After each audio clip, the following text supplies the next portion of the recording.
haven't been back to the academia in a while. It hasn't changed much, has it? Well, since we've got some time, want to go to the house of Dana? Paimon wants to do some reading! Ha! So you noticed! Well, you're too late. The Paimon you know and love is no more. You're looking at Paimon Plus, a new and improved treasure trove of travel know-how. Paimon Plus would like to find some new books to peruse. A gracious traveler like yourself wouldn't leave her companionless on her quest, right? Come on, this way!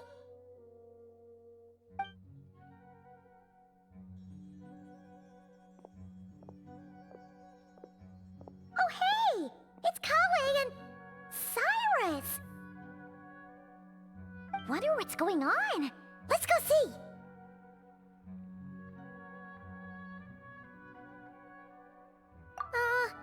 Well, you know what they say? Learning is a lifelong quest. Which means there's always another chance to read a book. But you never know when the next chance to reunite with an old friend will come along.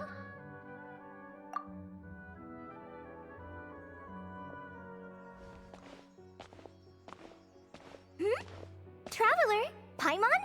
You're back in Sumeru? Oh, hello, you two. It's been a while. Looking to spend time with some old friends? Yep. We saw some familiar faces, so we came to say hi.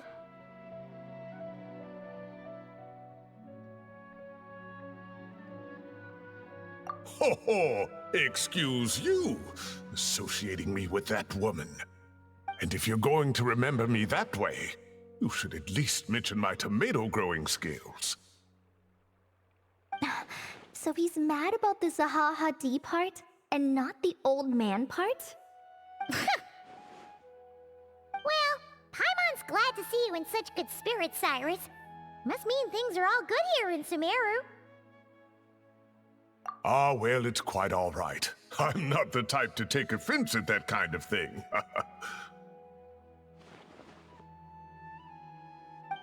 You definitely are.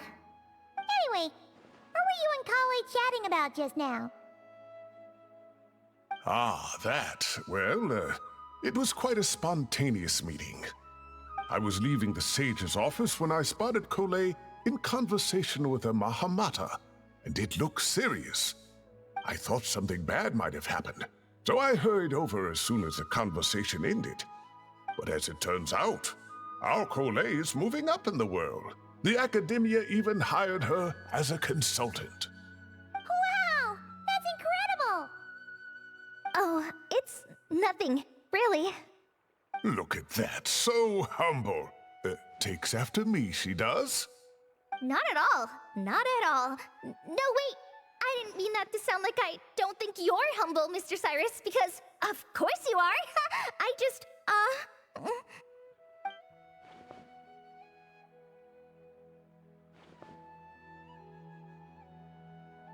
Oh, well, I wouldn't even call myself a consultant. I'm just helping out. Now that the new semester has started, a lot of students and scholars are doing fieldwork for their research. But it can be dangerous for those who don't have a lot of experience in the wild. So, the academia is planning to establish an agency that provides guidance on outdoor survival and rescue for people who need it. Oh, Paimon gets it! So, you're here to explain rainforest survival as a representative of the forest rangers. Yeah, pretty much. Of course, when it comes to tips on deciphering mechanisms or defeating monsters, that's for people who are far more senior than me to handle. And speaking of which, since we're short on manpower, the person in charge at the academia said we're still accepting newcomers. If you're interested, you're welcome to join and share your insights. Ah, seizing the moment. Well done, Kale. Recruiting someone as capable as the Traveler is a great idea. Oh, and just between the four of us, the academia has set aside a generous amount of funding for this project.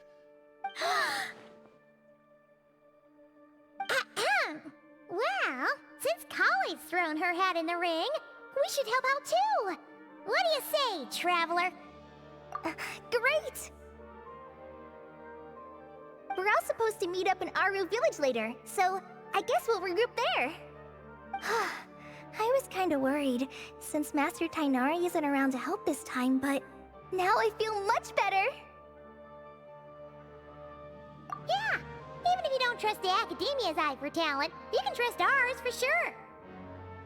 And mine, of course. I have as good an eye for people as I do for tomatoes. Well, there you have it. Thanks, everyone. Oh, speaking of Tighnari, how are things with him and the others? Good, thanks. All the Forest Rangers are doing great. Oh, but Master Tighnari did mention that Cyno and Sethos were heading to Gandharvaville. I'm not sure if it's for work or something else. Huh, knowing them, could just be to play some cards. I'm not sure. Apparently Sethos is bringing someone else with him too. But with my academia commitment, I didn't have time to ask for more details.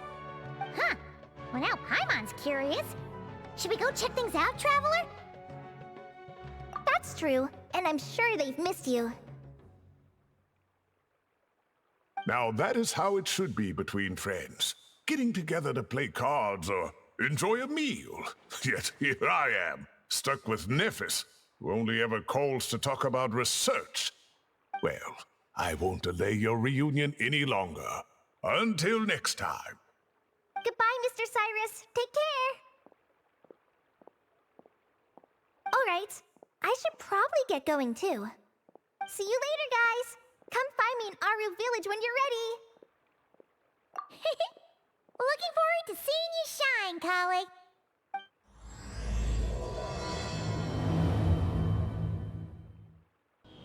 Tighnari's place. Tighnari's place. Ah! Here it is!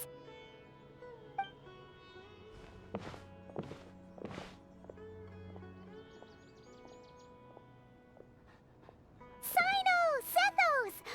Looks like the whole gang's here. Oh, and Layla's here too! But, oh, she doesn't look too good. Did something happen?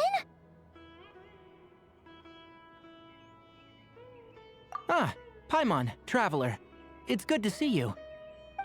I'd welcome you like a proper host, but I'm a bit busy at the moment. Apologies. No need to look that worried. My observations indicate Miss Layla's condition has improved quite a bit. There's no danger to her mind. She's just fatigued and needs some rest. Excuse me for a moment while I blend some calming incense. I'll let you two explain the situation. All right.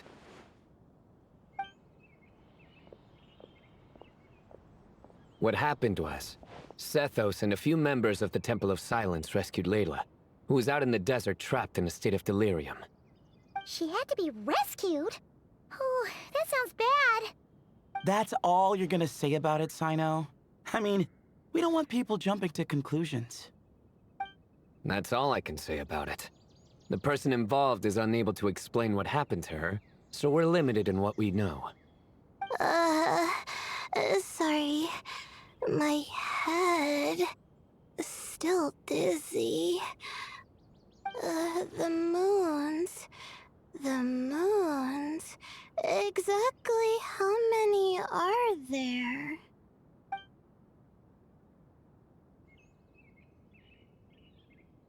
She's been repeating that phrase over and over again, but she can't seem to remember what happened to her. We tried a few things back at the Temple of Silence, but we couldn't recover her memories. Her symptoms are kind of similar to researchers in the Satyavada life state. So we brought her to Tighnari, to see if our veteran forest watcher had any other ideas. Tighnari is pretty much our last option, so let's hope he can help. The good news is, even if restoring her memory is a no-go, we can help with the headache at least. Jur was in a similar state when we found him, delirious and mumbling to himself, but he's more or less back to normal now. Sorry, I should give you some context first, huh? We should let Miss Layla get some rest. Come with me, you two, and I'll introduce you to the other victim of this incident. Good idea. I'll wait for Tainari here and keep an eye on our patient. All right then, this way.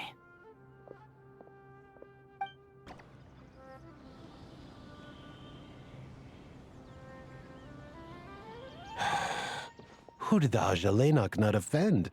I just don't get it. Hey, Jer. Still musing about Aji nuts, huh? Want me to have Sino come over and tell some jokes? Might help distract you. No. No need. I'm done.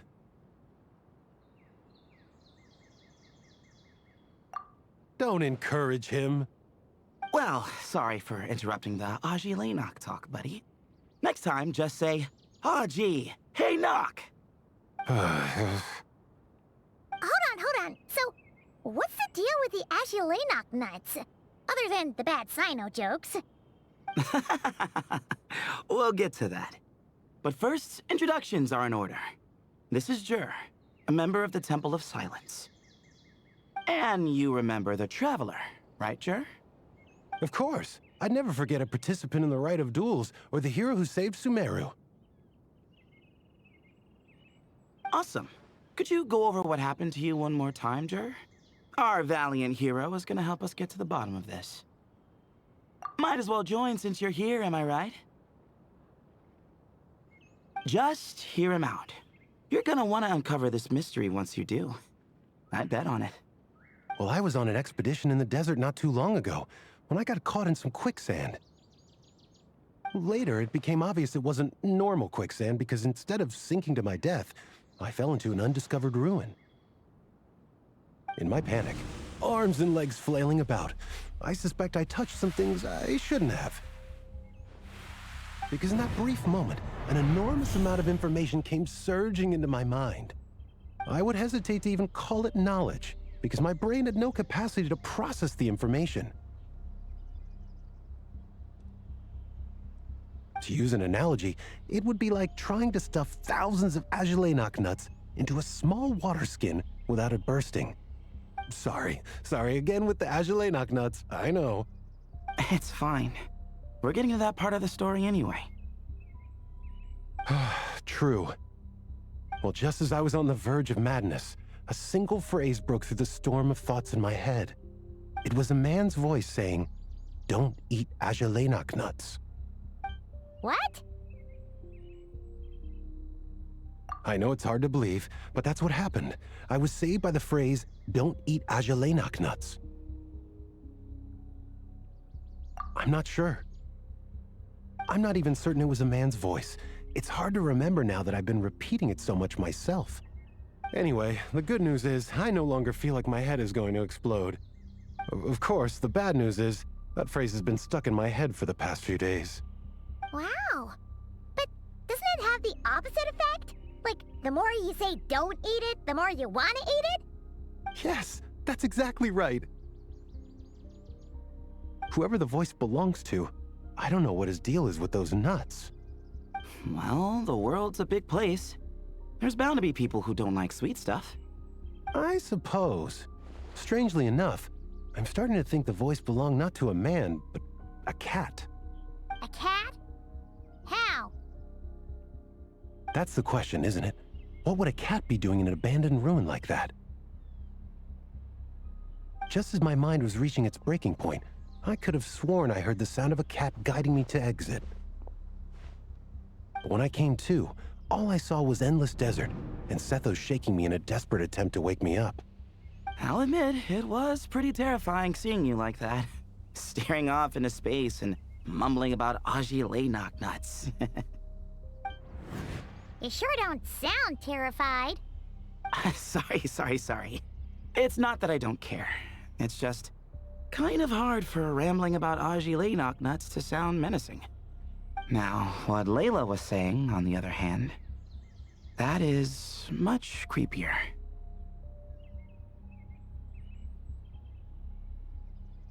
Exactly. The unknown is what breeds fear. Ajalenok nuts are familiar. But the moon suspended above us at night? That's about as foreign as it gets.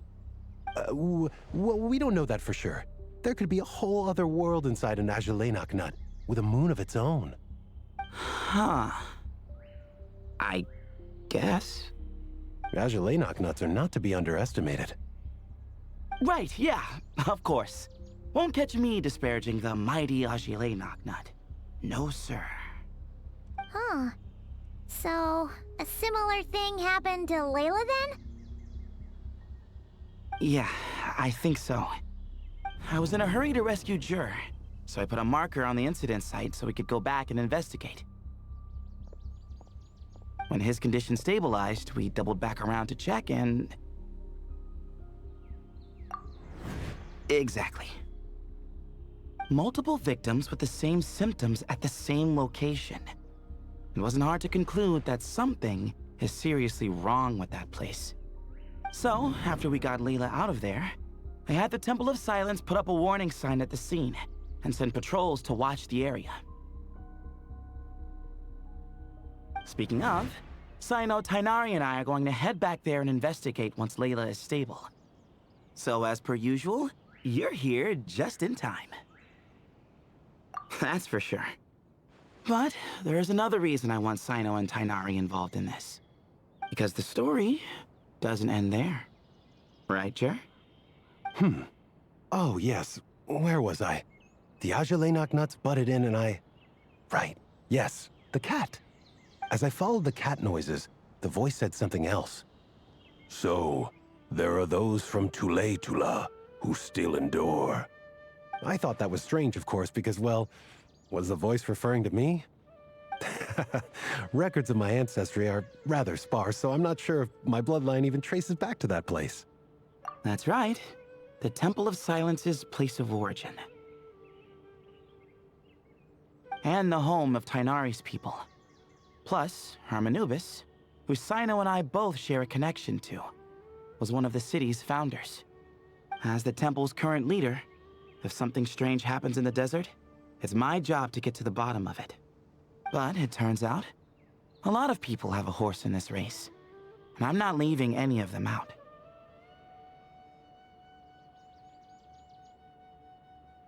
See?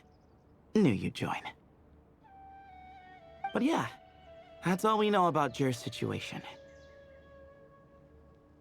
Tighnari should be done on his end.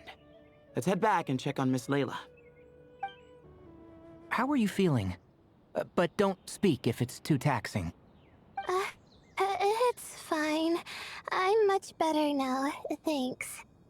I feel like I haven't slept in 2 days, so pretty much back to normal. Whoa. That's your normal?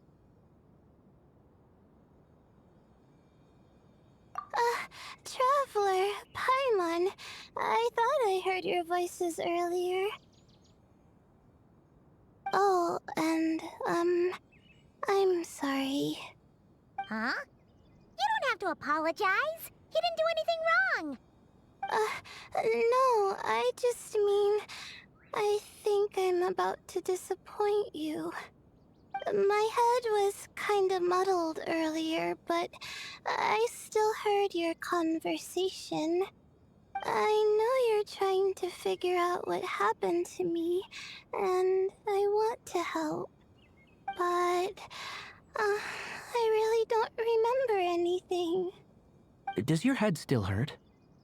No, I feel fine. The incense you made helped a lot. I'm still hearing those words in my head, but other than that, I'm okay. It's just, all I remember are those words. Everything else is a total blank. One moment I was heading to the stargazing point I'd calculated, and the next, I was on my back in the sand. The same phrase playing over and over again in my mind. How many moons are there in the sky? Sethos, did your friend Jur suffer from memory loss too? Not really. His memories are blurry, but there aren't huge gaps like this. He remembers touching something. Someone talking, a voice mentioning Tuletula, and hearing a cat lead him to the exit. A cat. Did you hear it too? Huh? Now that you mention it, I think so. It was so soft. I thought I was imagining things. Which means, at the very least, what the two of you experienced while escaping the ruin is consistent. A single sentence repeating in your heads, and the faint sound of a cat. Still not a lot to go off of. Agreed. Oh, is your head hurting again, Layla? No, I was just thinking. Maybe my memories are blank because I was sleepwalking at the time. Sometimes, my friends and classmates tell me about things I don't remember doing, or places I don't remember going. I don't talk about it a lot because, well, I don't even know how it happened. But I don't want my personal circumstances clouding your judgment. So I, just wanted to mention that. Ah, I see. Well, thank you for telling us. But I don't think we need to dwell on that for now. We're gonna check out the site of the incident for ourselves, so that should help us come to our own conclusions.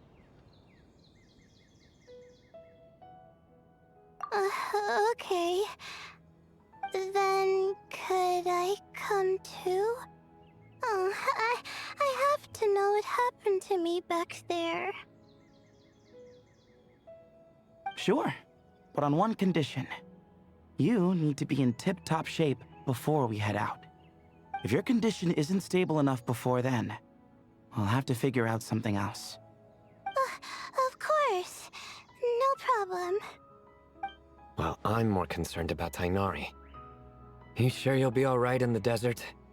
You say that like I'll evaporate on first contact with sand or something. Call it curiosity. If this concerns my ancestors, I want to figure out what's going on. Anyway, as long as I take things slow when the sun's out, I should be fine with the right preparation. Besides, it's a good idea to have a doctor on hand in case of emergencies.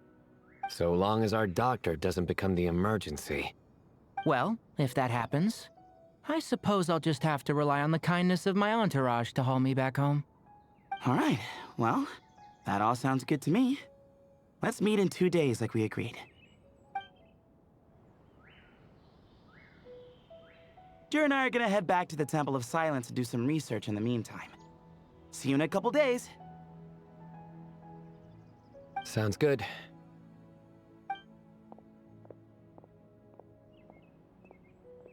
What about you, Layla? If you feel like you need more rest, I can arrange a room for you to stay in. No need. I've asked enough of you as it is. Besides, I feel a lot better. I should make it back to my dorm, no problem. You sure?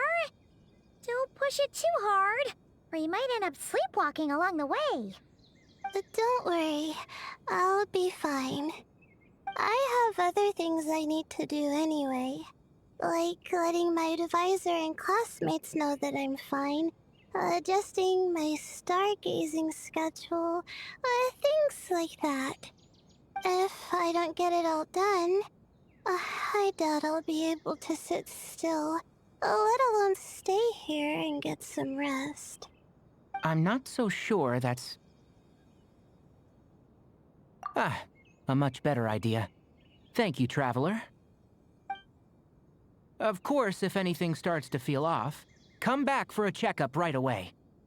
You'd better listen to him, Layla, or he'll feed you tasteless slop as a punishment. Punishment? You're the one who caught a cold. You're supposed to eat light when that happens. Besides, with your nose stuffed up like that, you couldn't taste anything to begin with. Huh. Is that so? And here I thought it was an intestinal issue? Should have seen that coming. You're off the clock, so now it's time for puns, huh? Oh, brother, not this again. Don't worry, Paimon. I understand. If you want me to stop, then Then? you'll have to call a plumber. Tell them someone's gotta pipe down. This is getting more insufferable by the second. Put a sock in it already, please.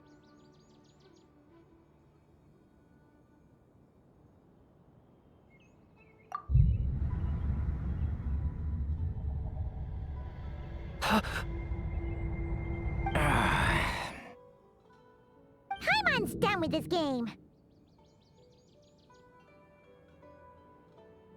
You win, okay? Let's just get out of here. Please. All right, you stay safe. I'll try to stay sane. Moons. Ashalenak nuts. Moons. Ashalenak nuts. Are the moons going nuts?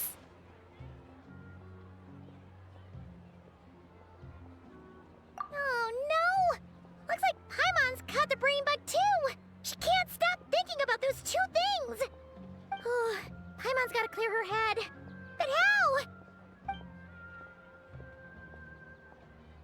Aha! Got it!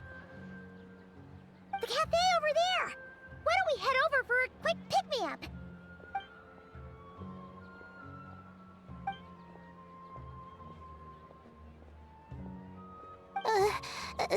Sorry. I feel kinda tired all of a sudden. Wait! Is it because of all Paimon's muttering just now? Oh, sorry. The coffee will be Paimon's treat, okay? Hey! You make it sound like Paimon's stingy or something! Well, she'll just have to show you her true colors. Yeah! Starting now! You sit tight and take care of Layla, Traveler. Paimon's gonna get us some snacks and coffee. Be right back. Don't go anywhere in the meantime.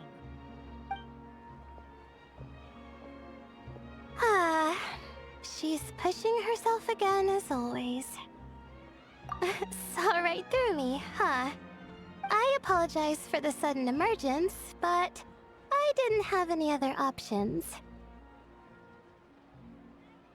Well, that's true. So, for our sake and your safety, allow me to fill in the gaps in her memory. That's right.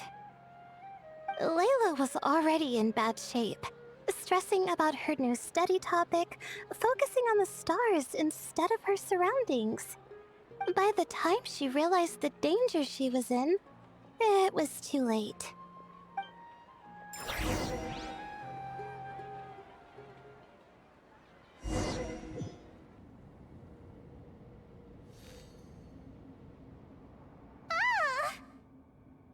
Quicksand near the ideal viewing spot? Wasn't expecting that. Looks like Layla's been under a lot of pressure lately. She hasn't been paying attention to her surroundings. But why would quicksand lead to a place like this? Well, all in all, looks like a common desert ruin. Guess there's nothing to do but try to find a way out. Oh, Layla, what have you gotten yourself into this time?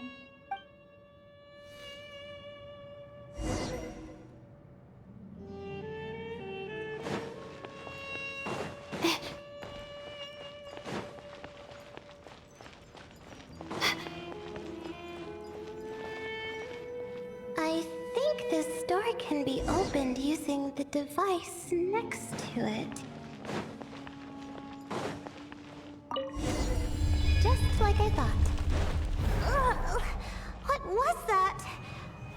My head. It hurts. Is Layla waking up? No, that's not it.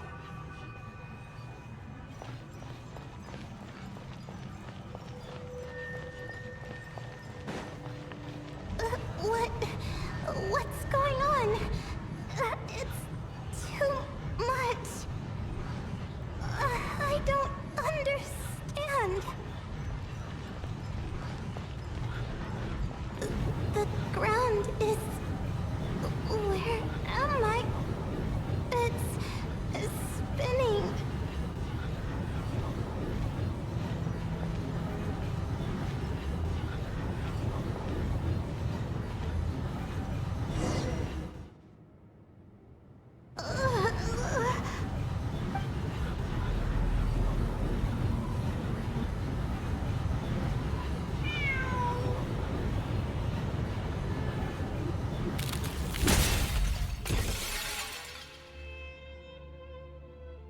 How many moons are there in the sky? How many moons are there in the sky? Okay, information isn't rushing into my brain anymore. That's good. How many moons are there in the sky? My head hurts. But there are no more dark spots in my vision. And I can see in front of me. Still, how many moons are there in the sky? What's going on? The same thought keeps popping into my head. What does it mean? How many moons are there in the sky? Isn't there just one?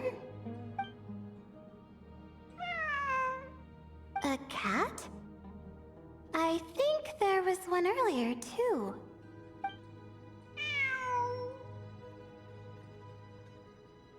I'm not hearing things. It really is a cat. But what is it doing here? How many moons are there? No! Stop it! Does it want me to follow its cries? Well, it's not like I've got other options. Come on, Layla. You can do this.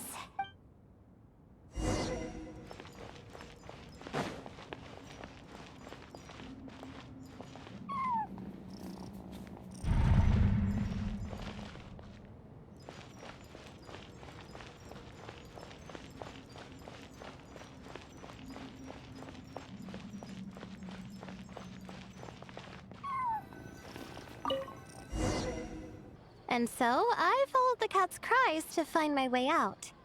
It was quite a kind creature. It didn't even leave until the other me started to wake up. Thinking back, it all started when I touched that device.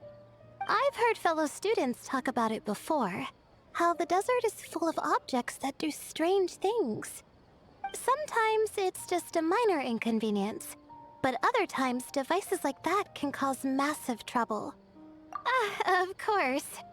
I forgot how much adventuring experience you have. Still, carrying an umbrella doesn't mean you can't get soaked, so just be careful. And stay away from unknown devices. No need to thank me. You and Layla are about to head into dangerous territory together. You need to be safe so she can be safe. Well, I think that about sums it up. And just in time. Your coffee's here.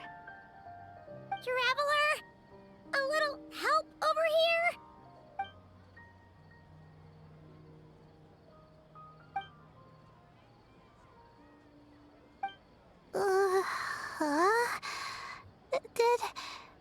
Did I fall asleep? Wow! Paimon didn't even know she had such an impressive skill. Ha! Does that mean since Paimon bought this coffee, it would just make you sleepier? A beverage that puts people to sleep. Better saved for work hours, I think. What? So you can nap on the job? Who does that? Huh? Oh.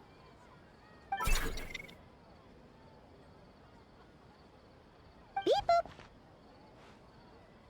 Oops.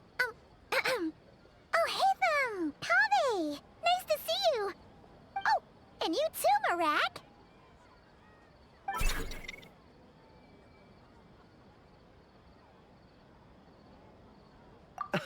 Sorry. Hope we're not interrupting anything. Miss Layla, you don't look so good. Is everything all right? Oh, I'm fine. I was sleeping just now, so I'm still a bit... Ah, I see. And we woke you, didn't we? I'm sorry. We shouldn't have been so loud. No, you didn't. I didn't mean it like that. Sorry.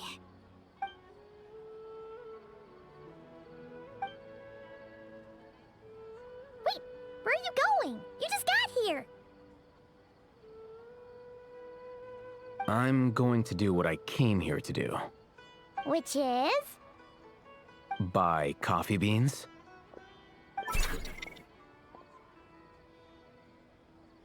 Huh? You're going too? Marak! Fine. Run off with him. See if I care. Well, looks like I get you to myself.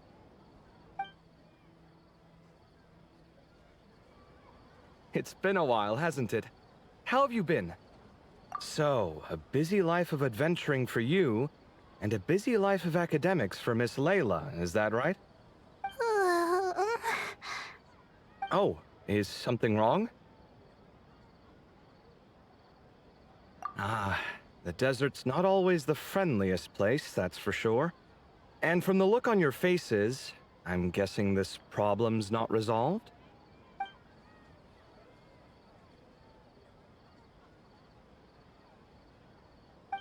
Don't force yourself to talk about it, of course. But I've worked on several projects in the desert before, so if there's anything I can do to help, just say the word. No, I don't have anything to hide. It's just complicated, so explaining might take time. Ah, well, lucky for us, I've got that in spades. Yes, you have been quite sedentary recently. Excuse me? I've been going about work as normal, thank you. And, might I add, you do way less work than me. I do the amount of work that is required of me. Ah, yes, you and your stellar work ethic. The stuff of legends. Oh, now look what you've done. I've lost my train of thought. Where were we? The problem in the desert. Wait, you were listening earlier? Oh, we're giving the silent treatment now? Mature, very mature. Continue, Miss Layla. I'm curious as to how this incident unfolded. What did I tell you? This one doesn't have enough to do. Alright, well...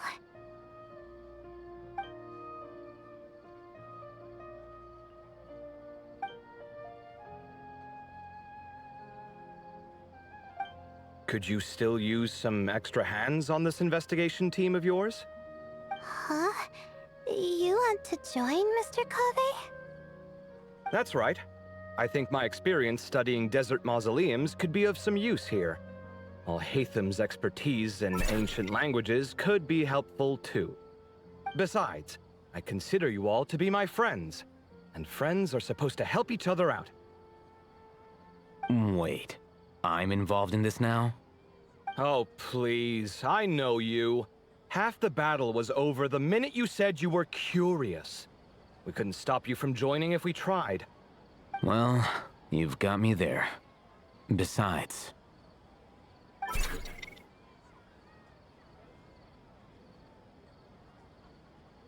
This suitcase of yours has been jumping at the chance to volunteer for a while now. I imagine... You imagine? Mechanical life forms might also feel homesick from time to time. Huh. Now that you mention it, Marak's core was a component sourced from the desert. That could prove useful. You're sure you want to come with us? It could be dangerous. Oh, I'm sure. All the more reason to recruit as much help as possible. It's important to count on our pleasure. It's a plan, then.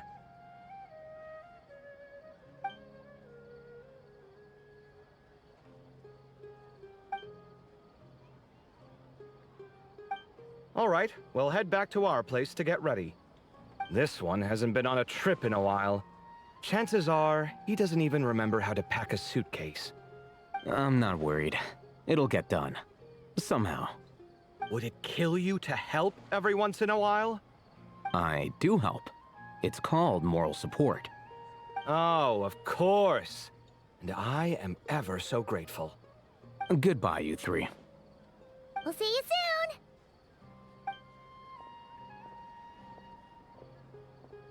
Oh, and Kaveh, your coffee beans! You were too busy glaring at Alhaitham, you almost forgot them!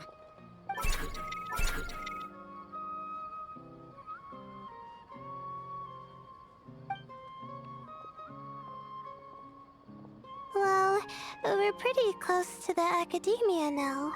I should be fine from here. Thanks for the coffee, Paimon. I feel much better now. Right. I'll follow the doctor's orders. Or try to, at least. With the blessing of the stars, I hope we all get a good night's sleep.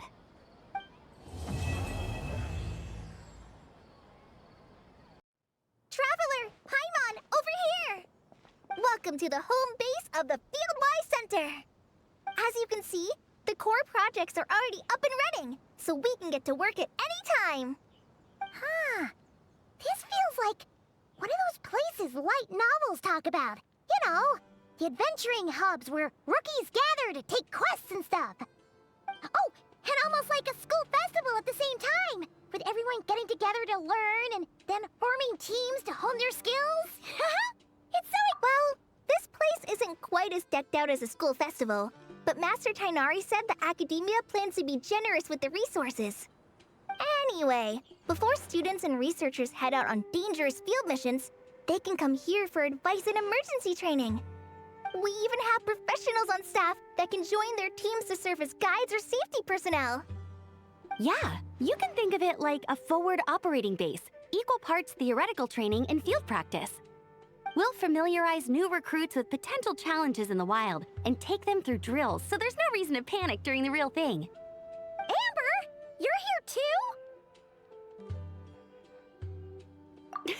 Surprised? I know I was. I'm off duty right now, so I was planning to just drop in on Kali for a bit. But I didn't realize how busy she'd be. I'm not the type of person to sit around and watch, so I decided to be her assistant. Sorry, Amber. I didn't mean to put you to work during your time off. Don't worry about it.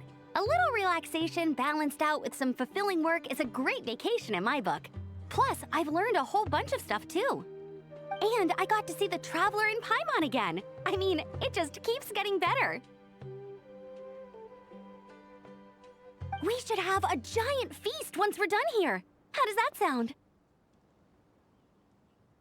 A feast with the first friend we met in Sumeru and the first friend we met on our whole journey.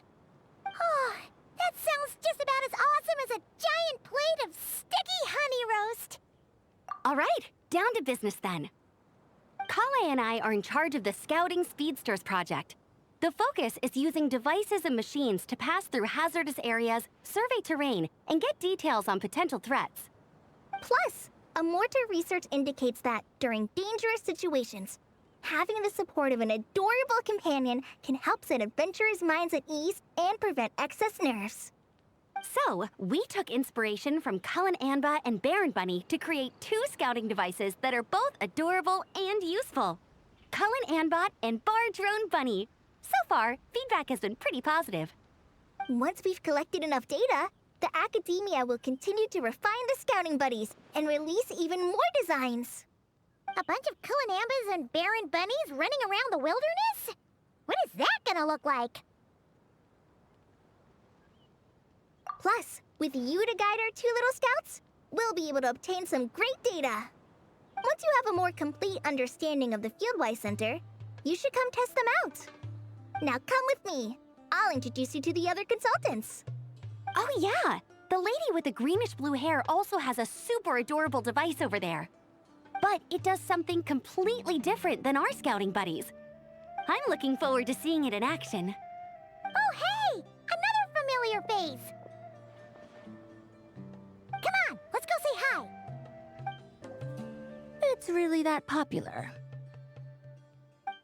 The internal locomotion mechanism is clever enough, and the execution on the terrain recognition, remote control, and weight detection modules isn't bad.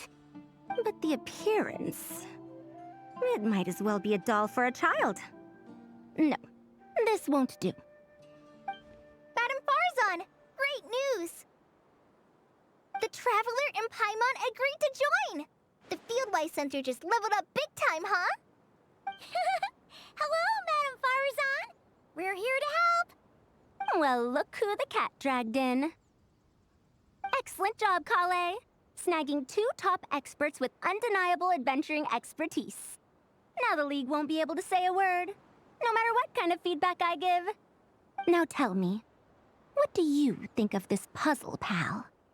Whoa! It looks just like you!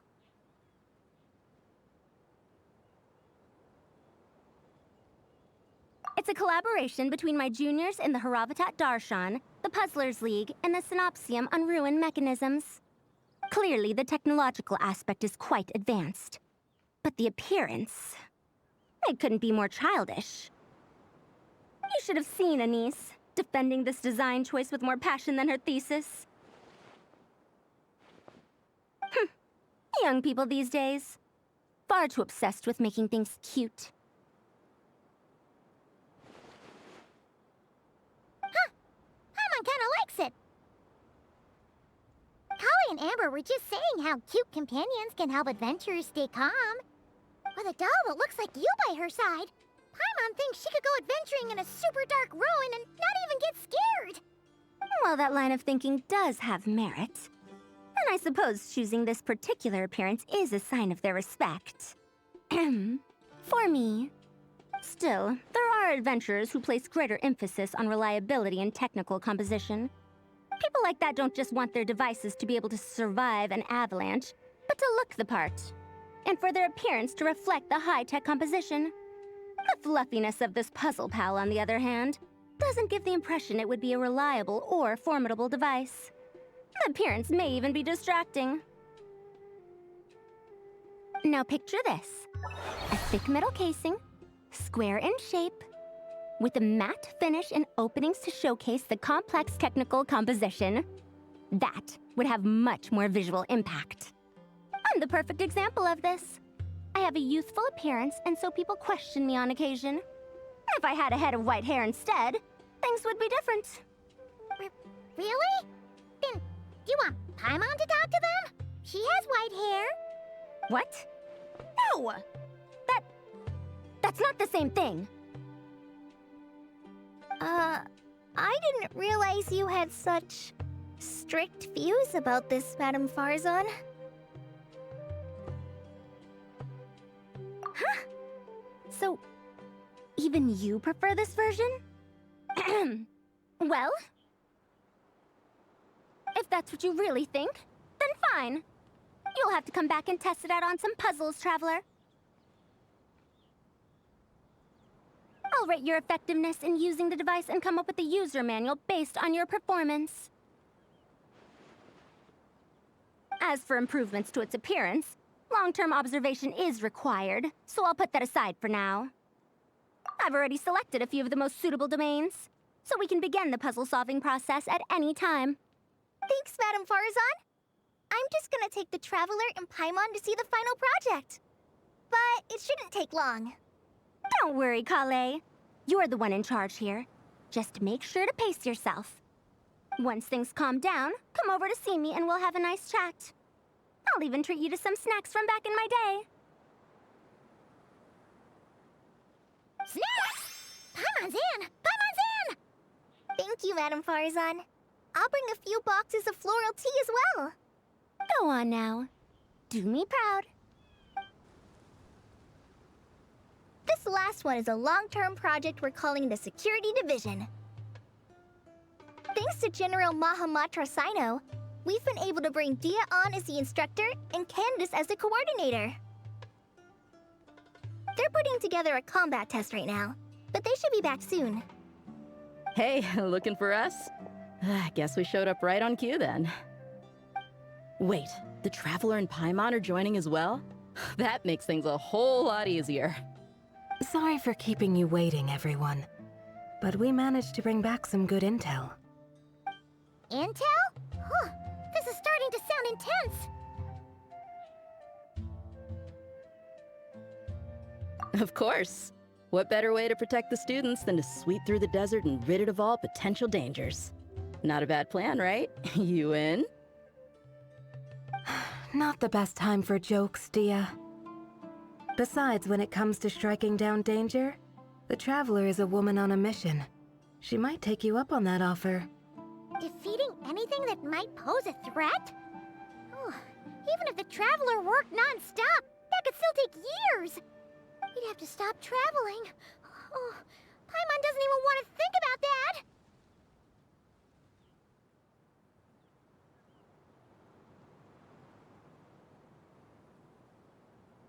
Time would be the least of our problems. Some dangers aren't visible to the naked eye, like the scorpions burrowed underground, or the terrifying raptors sleeping in the trees. You can't get rid of them until they jump out to attack you. For situations like these, we'd have to combine Madame Farason's recommendations with Amber's approach to scouting, calculating our chances of encountering enemies and our expected operation times. Whoa, whoa, whoa, pencils down, everyone. That was just a joke. The Security Division's goal is a lot simpler, actually. We're just here to ensure that fieldwork teams include trained combat personnel. Some of this work has been entrusted to the Blazing Beasts and other mercenaries, but members of investigation teams who pass the combat test can also qualify. Before an investigation team is allowed to head into a dangerous area, the group must include at least 2 professionals who have passed the assessment. And Dia and I were just out collecting intel on the best place to hold the test. We found a domain filled with monsters and bandits of all levels. Hopefully, they don't mind us borrowing their stomping ground for a bit. It'll only cost them a few smacks on the head. Oh, so we just need to supervise, right? That's right. Participant safety is our utmost priority. So we'll organize a group of capable personnel to take it in shifts. We still need to figure out our testing metrics, though. Fighting is different from an actual exam, and there's no one right answer. Mercenaries like me, we all have our own style. That's not a problem in actual combat, but when it comes to teaching, we tend to stick too much to what we're used to. So, we need someone to give us a baseline. Someone who has the experience, but also takes a more flexible approach in combat.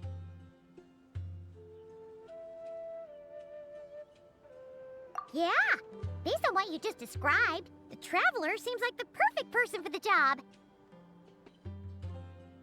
Great. Working with you is always a pleasure, Traveler. Smooth as butter on a steak. Don't forget about compensation for the Traveler and Paimon, Dia. You agreed without doing the math first. It's fine. We'll just split the funds Kale wrangled for us, 20-80. 10 for me, 10 for you, 80 for the 2 of them. Wait, we're getting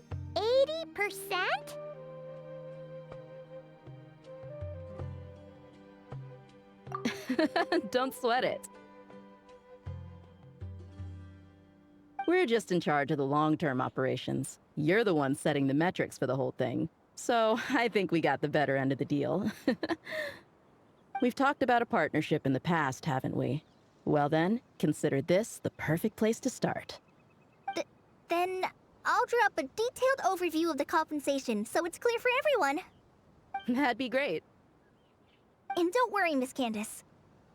About that piece of land you're leasing to the academia, the one used for grain storage, I managed to get them to agree to a 30% increase in their rent payment. Oh, thank you. Those funds will go to fixing up some of the village facilities, which should make for a more comfortable experience when investigation teams stop there in the future. All right, we should finish up our arrangements for the combat test. Stop by our station when you're ready, Traveler. See you soon. Oh, you sure are the beating heart of this operation, Kale. You brought the whole gang together. Oh, no. I'm just doing what I can. I still have so much to learn, so much work to coordinate. But for now, let's just give it our all. You bet! We'll make the Fieldwide Center the best it can be!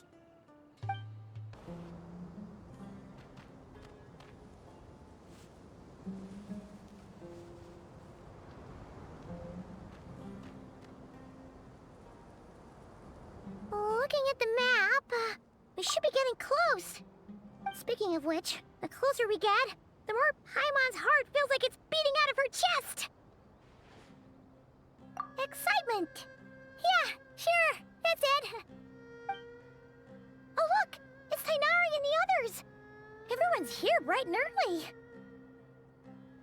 Yeah, the desert's a pretty harsh environment.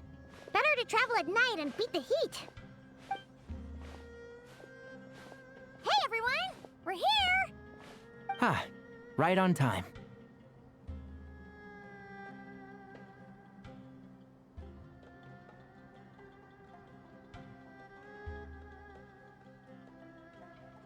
You don't need to worry about me. It's not too hot yet, and I'm properly hydrated. All right, we're just waiting on the 2 people Miss Layla mentioned, and then we'll be set.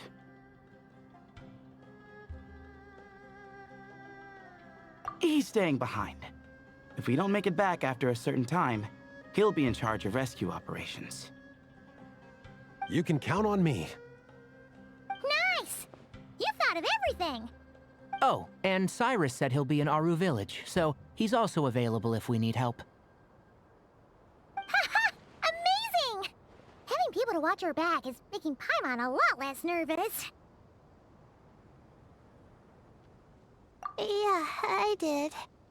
After hearing about what happened, my advisor gave me some time off to rest. So, my studies are on hold for now. Then, does your advisor know you're back in the desert to investigate? Yes, but I was only allowed to come after I mentioned that General Mahamatra would be there too. Quite the reputation you've got there, Sino. Something wrong? You haven't said a word this whole time. Are you in a bad mood or something? No. Being skilled with words also means being a good listener. I'm just reflecting on what you're saying.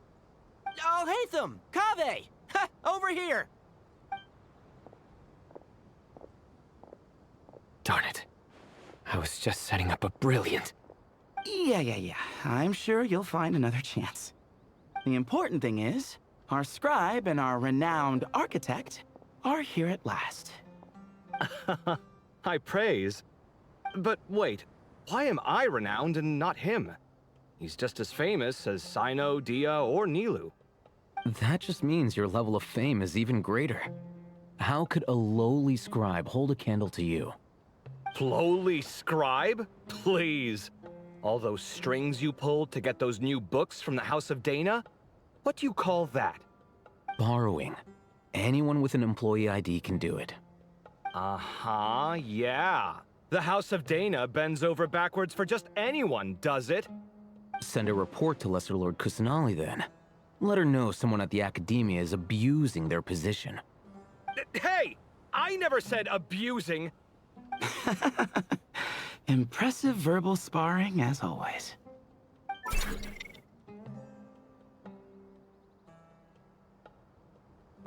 Oh, hello to you too, Marak.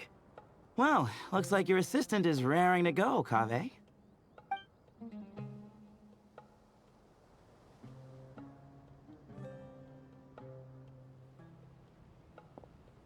So, I say we get this show on the road. No sense delaying the inevitable. No need. We're in this together, remember?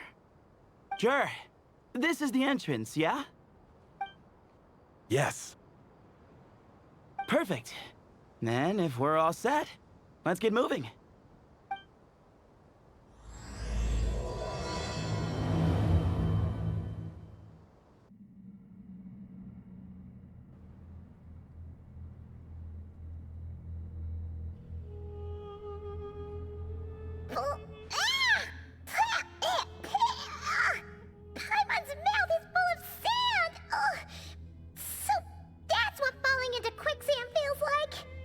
If this was quicksand, we would have struggled to breathe. No. I think this was regular sand, and we didn't sink into it. We fell through it. Into this place. Agreed. In other words, sounds like a you problem, Paimon. Ha ha, very funny. No, wait, Paimon's the only one. Ha! See? What? I'm the only one with sand in my shoes? Yeah, right.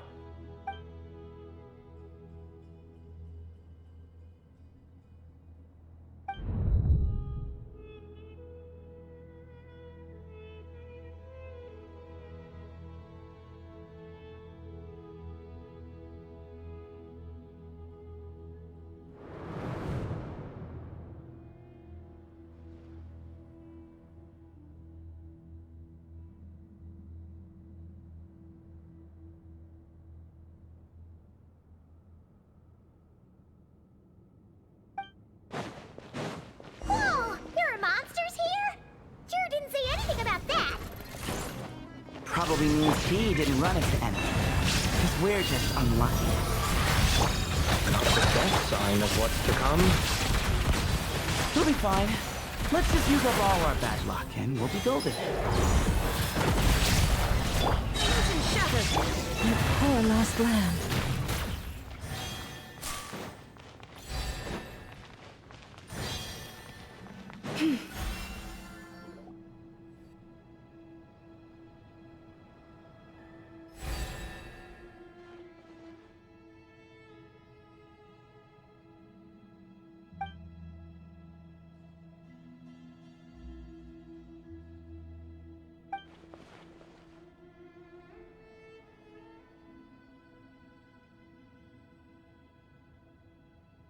Well, that goes without saying.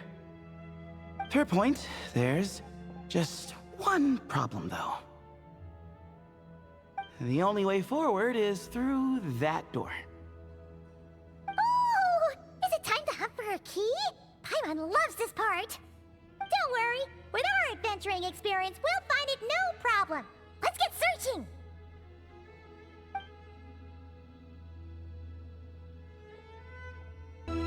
Marak, this isn't really your old home, is it? No idea what that means, but Marak does sound pretty happy. So, mechanical life forms do have the capacity to miss home. A novel discovery. Well, with Marak leading the way, we should be safe, right?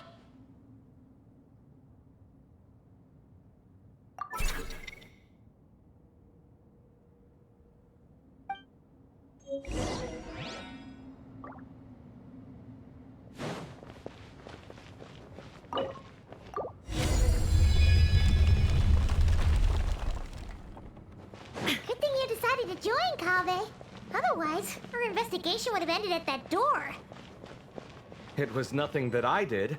You should thank Marak instead.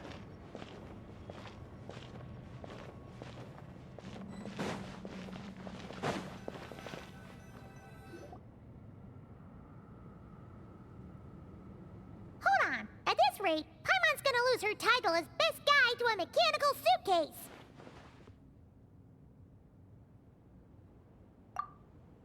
Aw, thanks. Hey, wait. What do you mean, useless? Well, no weird mental symptoms so far. I'll take that as a win. That said...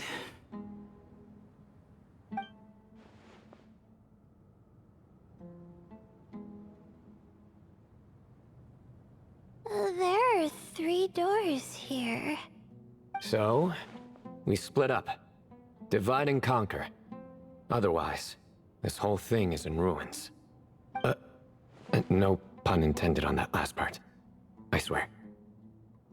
Yeah, that might be our best option. Good idea. And the minute things go south, we go back the way we came. Ooh, this is getting exciting! So, who's teaming up with who? Paimon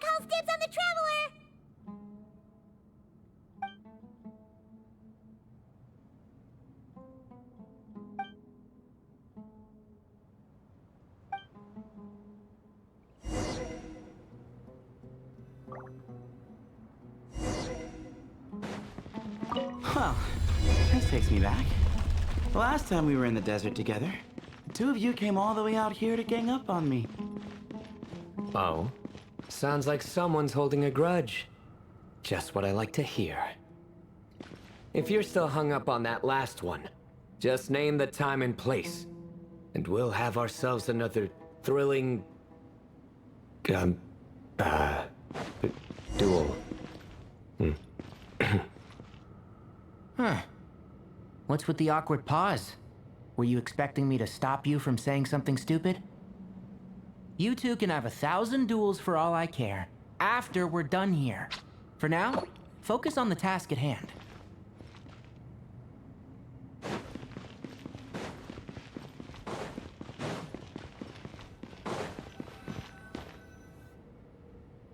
This chamber is huge. I can't even imagine what it's used for. Oh. What's wrong? I seem to have stepped on some kind of stone slab. Huh. There's a pattern on this, but it's hard to make out with all the dust. Huh? Look! The shape seems to match the markings on the ground over there. Let's slot it in and see.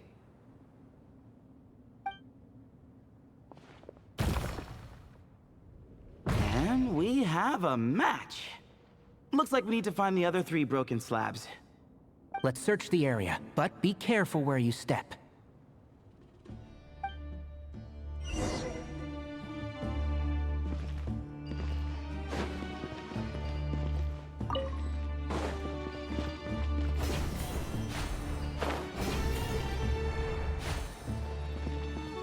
Ooh, got one.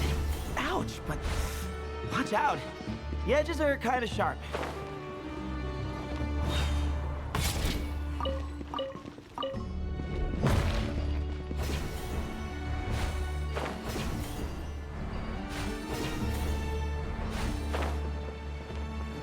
Got the 3rd piece.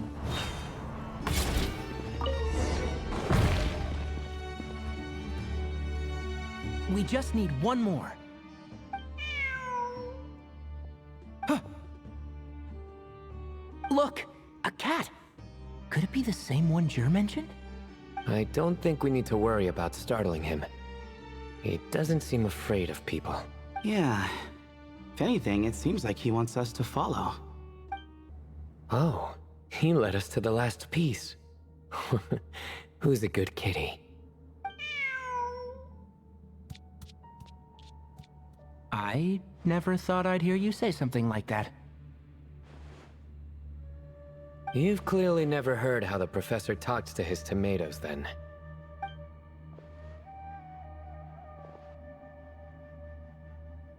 All right, well, that's that.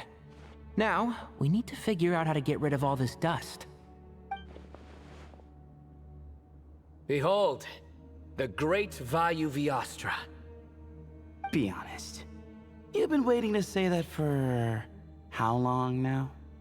Just activate the mechanism. Huh. It worked. It's a picture of... 3 Hermanubises? That can't be right. The ears aren't vertical. Oh, true. And the looks fall short. My hat is much better looking.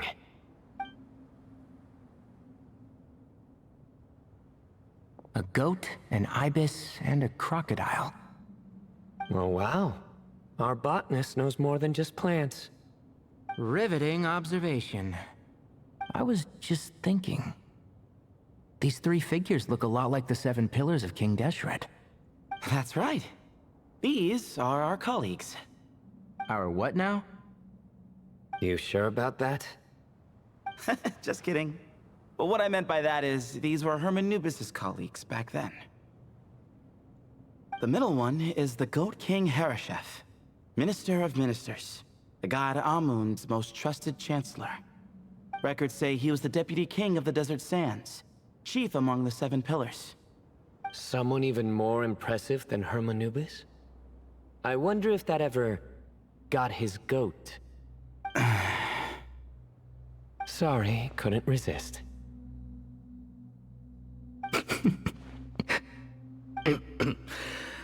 Okay, that was a good one.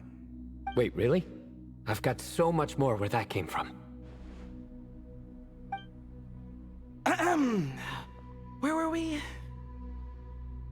This is Sopik, the Crocodile King, captain of captains. As the name suggests, he was a valiant commander and had dominion over all weapons of war. And finally, this is the Ibis King Thoth, scribe of scribes. Your memory's pretty impressive. I bet you're almost as good as me at memorizing cards. A scribe? Did he manage archives then? Like Alhaitham? Wait, that's all Alhaitham does? I never knew being an academia scribe was such a cushy job. Well, that's how his friend put it, anyway. But it does seem like he has a lot of free time. Well, I don't know much about the academia, but I'm sure the Ibis King had more responsibilities than that. The temple's records say he represented the wisest aspects of King Deshret, inventing the desert script and arcane arts at his king's command. He must have been quite the impressive man then. Or creature, depending on how you look at it. Still, why are these three the only ones represented here? What about the other pillars of King Deshret? Maybe because the three of them were extra close? Huh. Kinda like us. Oh yeah! Maybe we should have someone inscribe us on a commemorative stone slab too. Or we could just take a picture. It would serve the same purpose. Anyway, no more distractions. Huh. Doesn't it look like there's writing carved into the corner? Huh. There is. And it's in the ancient desert script too. Looks like the Ibis King left you some homework. Give me a sec. I'll try and translate it. The ministers are unvirtuous. The scribes unwise. The captains unworthy. My end is not humanity's end. Hereby bestow upon you all a far side of eternity. Wait, so they went to Aru? It doesn't sound like it was their idea. The far side of eternity is said to be the final land of dreams for all desert dwellers. But if such a place did exist, wouldn't it also be an inescapable prison? Yes, and based on the writing here, it's clear King Deshret wasn't pleased with these three. This gift he bestowed upon them seems more like a punishment. Such is the power of a king, I suppose. Which means the goat's the one who got in the end. Huh. Yep, not as good the second time. What? Impossible. Well, looks like that's all we can learn here. Should we keep going? Yes, no time to waste.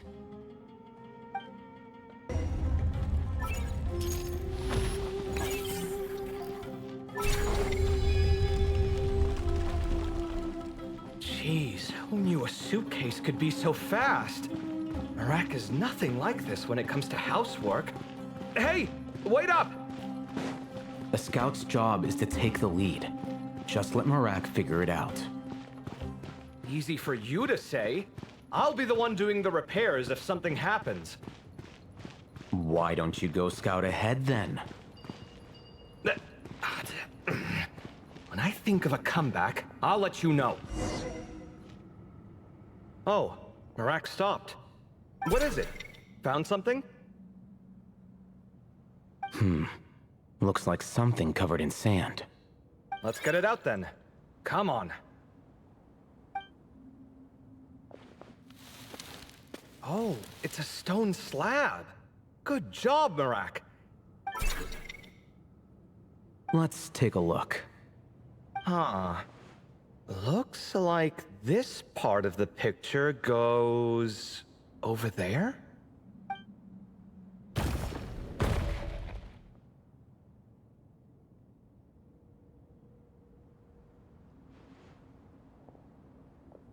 that case, there must be other pieces. All right, and let's look around. Hey! Why are you sitting down? I thought Marak was helping. Oh, so you do know what that word means. Great. Are we supposed to just sit back while Marak does all the work? No, I doubt you could do that. Exactly. But I can.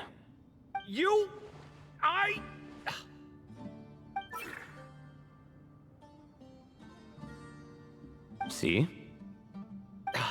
It's all coming back to me.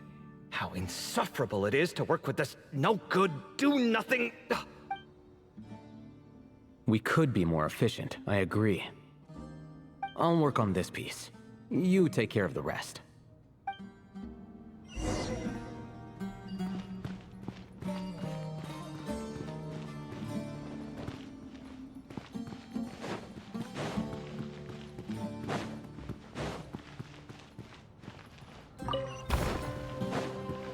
Found one!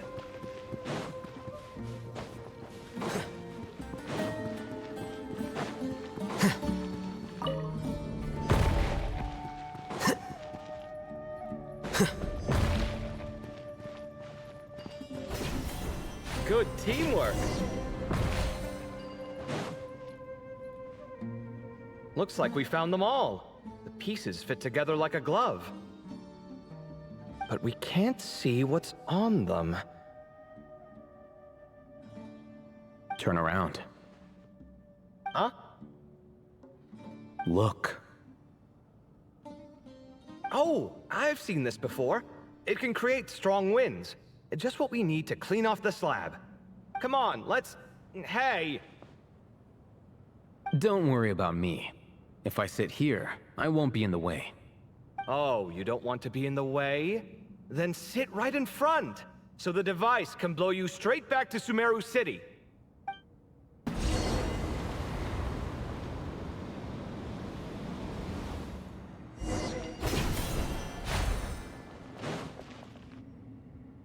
Done. Huh. That's one big cat. And there's a shattered crown. I think it's depicting some kind of story. Look, there's writing too.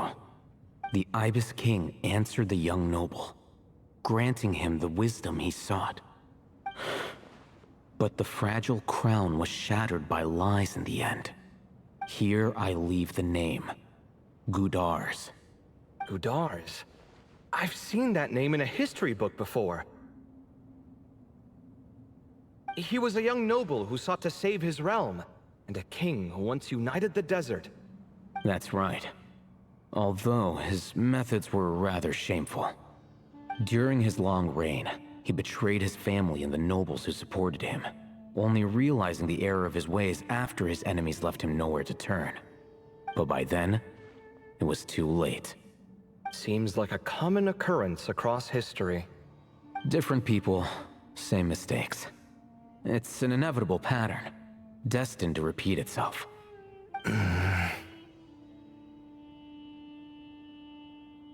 The writing mentions the Ibis King, but a cat is depicted here. Does that mean... So far, what's depicted on the slab seems true to history. In which case, this cat is either a proxy for the Ibis King or a manifestation of said king himself. Exaggeration is a common method ancient records use to highlight a being of higher status. And as we know, Layla and Jur both heard the sound of a cat while escaping the ruin. You're saying the Ibis King, one of the legendary 7 pillars of King Deshret, is here, still helping those in need? I'm saying we can't rule it out.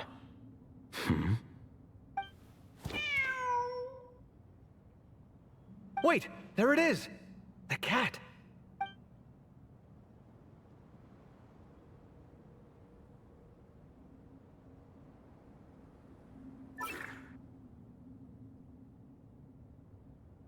Ah! Marak went after him! The cat's showing us the way forward. Come, let's follow. Okay.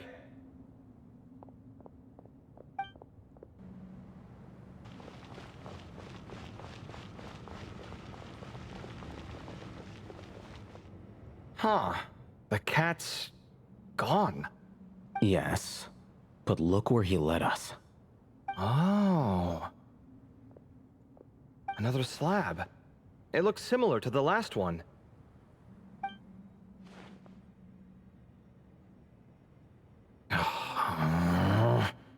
Oh, by all means, take your sweet time. Wouldn't want you to overexert yourself.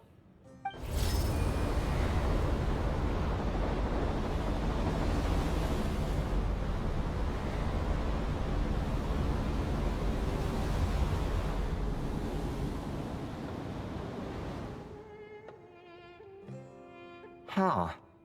The scene depicted here... Seems to be a different tale.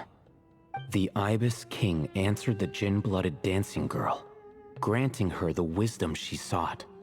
But enemies plotted to kill her close kin. Snake venom was her self-chosen end. Here I leave the name. Makaira. The Temptress of Woe? You've heard of her? Of course. I don't just sit around doodling all day. She's mentioned in tons of papers about the desert. As I recall, she was given as a gift to the tyrant king of Gurabad, and later seized the opportunity to kill him. After getting her vengeance, she reigned as queen for many years, until her enemies attempted a coup, and she took her own life. That's more or less the version I've read as well. It seems this queen also had dealings with the Ibis King. Yeah, I'm starting to find this whole granting wisdom business a bit concerning. I mean, considering how Gudars and Makaira ended up, it might not have been a good thing. But, at the same time, if the cat guiding us is linked to the Ibis King, then he doesn't seem like a villain either.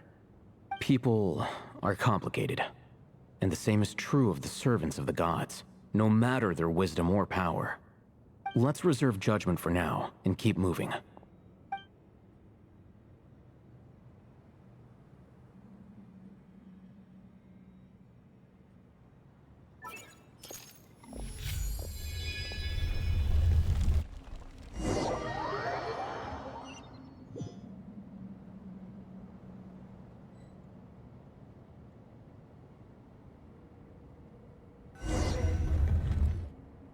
Oh, Paimon meant to ask earlier.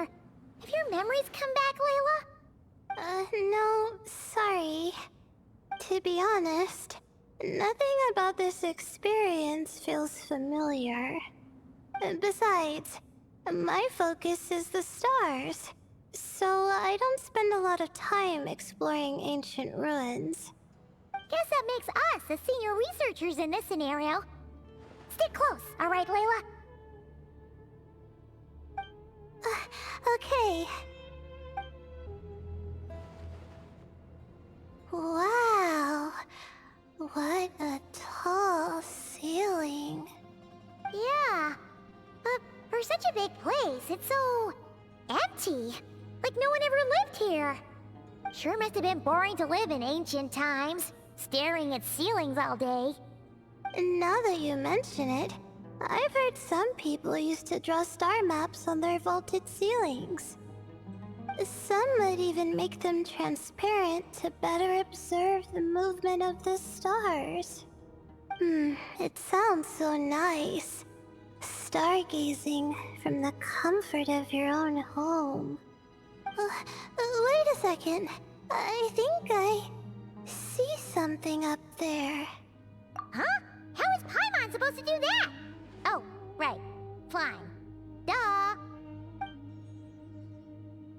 Alright. Sit tight, everyone. Adventurer Paimon will be right back.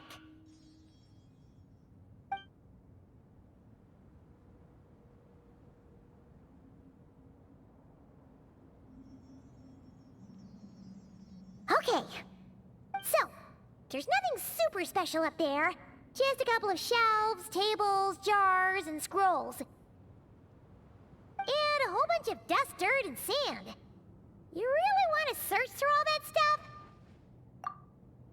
Well, when you put it that way... Come on then, let's see what we've got. Paimon's hoping for something super valuable. Thanks. I'll stick close. I think that's everything.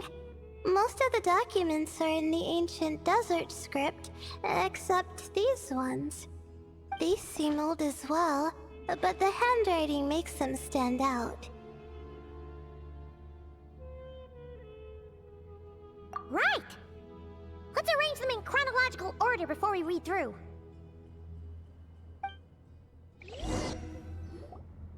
Okay, now let's take a look.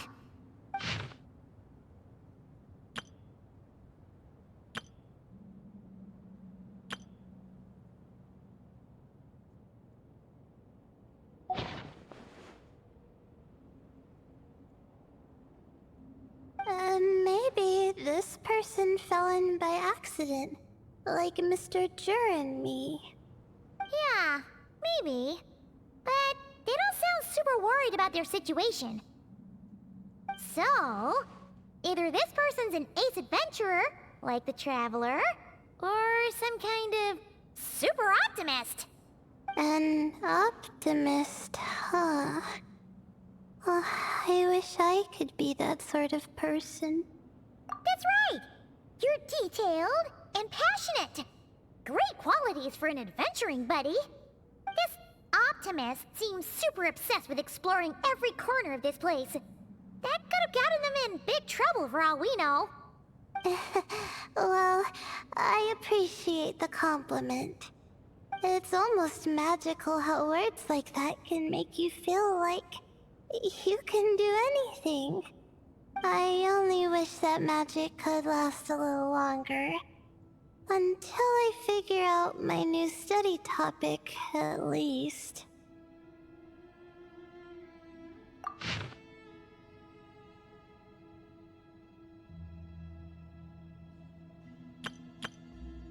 Oh, looks like you were spot on, Paimon. See? Told ya! That's what happens when you don't think things through. And all this talk about seniors and juniors, he was a student just like you, Layla. Whew, he sure talks a big talk for a student, though. You'd think he was some kind of old scholar instead. Huh. What is it? Did Paimon say something wrong? No, not at all. I was just thinking, and this might sound rude, but the way this person speaks is just so... you notice too. I mean, it's good that he helped treat his companion's wound, but it didn't seem like it was out of kindness. More like he was looking out for his own self-interest, or thought he could get something out of it. I don't know. Maybe I'm reading too much into it. Yeah. If you're both in this dangerous situation together, wouldn't you mention them at least once? If it were Paimon, she would write down the name of every single person she was with. No one would be able to get away. Actually, I find Paimon's approach quite sensible. It makes sense from a safety perspective, too. That way, if anyone came to the rescue, the notes would be able to tell them everything they needed to know. Whoa! That's genius-level thinking! Well, I learned that from Madame Farzan, actually. I'm not speaking from personal experience or anything. Oh, no! I'm just a student. It's fine! You taught us something, so you're our teacher. Simple as that. Anyway, from the looks of things, the student who left these notes behind was pretty weird. Let's keep reading.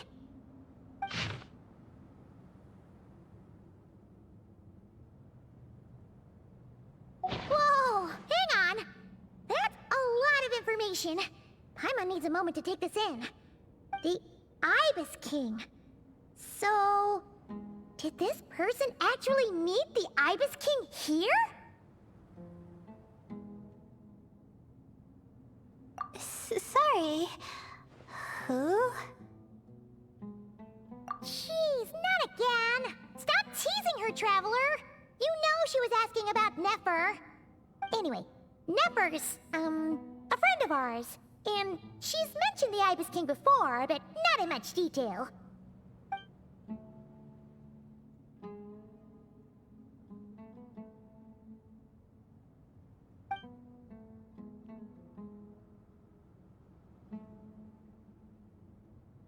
Oh, I see. Well, that's not too surprising. Most people in Sumeru know about King Deshret, and most in the academia have at least some knowledge on the Seven Pillars. Legend has it, King Deshret ruled the desert at the head of several wise retainers, guiding their people to pursue the limits of wisdom. He also left behind treasures for future generations, which continue to be relevant in nearly every research discipline. And now, this message indicates this student and his senior were rescued by the Ibis King. But to think it's possible to meet him in a place like this... We don't know when these notes were written, but didn't the Seven Pillars disappear a long time ago? Yeah, the notes made it sound like his powers were restricted. Also, the mention of this form? What is that supposed to mean? I'm not sure. Let's keep reading.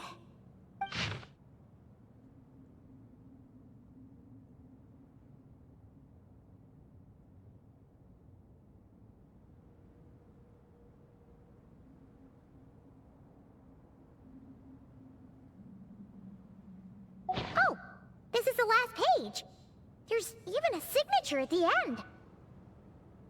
Well, sounds like they made it out. Guess it was a happy ending after all.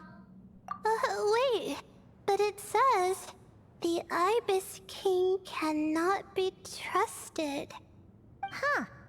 Our friend said something similar. That the Ibis King was a liar. And the notes did make it seem like something wasn't quite right with him. Maybe he wasn't one of the Seven Pillars at all, but some kind of con artist.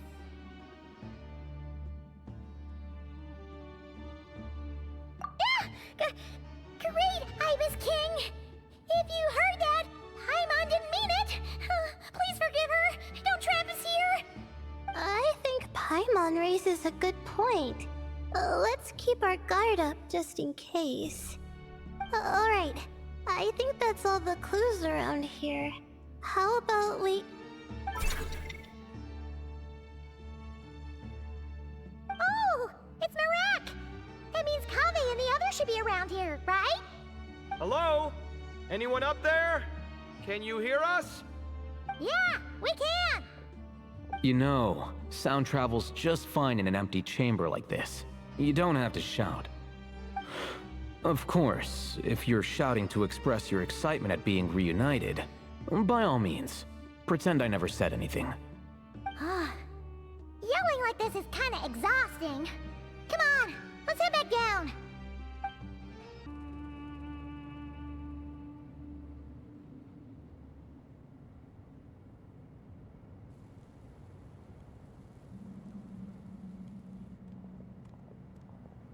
Wow, we all ended up in the same place, huh? Yeah, what a coincidence. Indeed. Or as I like to call it, the chai factor.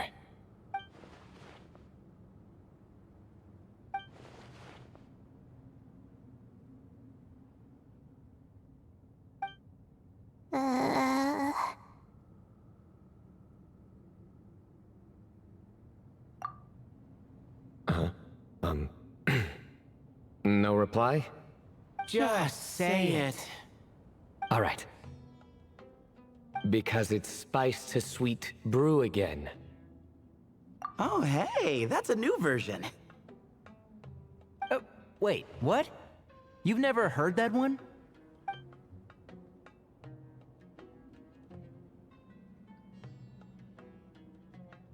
What are you looking for? A place to sit and read my book. Oh, great. What else is new? Well, looks like everyone made it through unscathed. Let's take this chance to get some water, rest a bit, and discuss what we learned. Sound good? Yeah, let's debrief.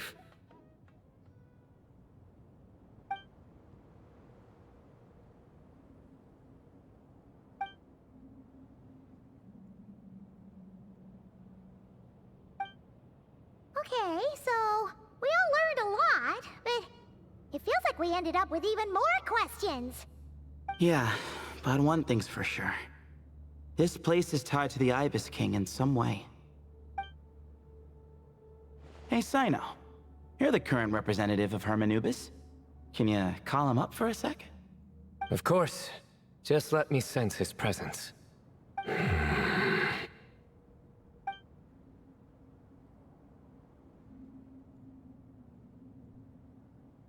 Just kidding.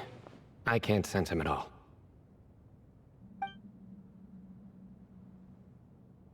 Jeez, Sethos. Did you set him up for that one? What are you, a two-man act? Sorry, Hermanubis isn't like the Ibis King. He can possess me, but I can't talk to him whenever I want. Oh, truly? Does that mean he's gone? Oh, I would have liked to reminisce about old times with him. Ah, the cat! It speaks! Of course it speaks. In fact, it is not an it at all. You do me a great offense. My apologies. Esteemed cats, sir?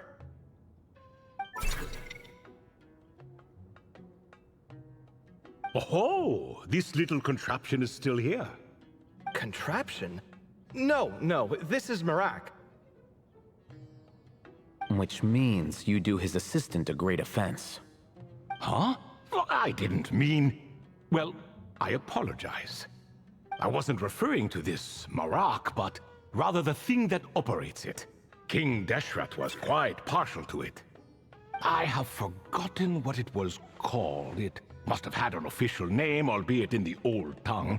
Even if I did remember, I would need to translate it into modern language.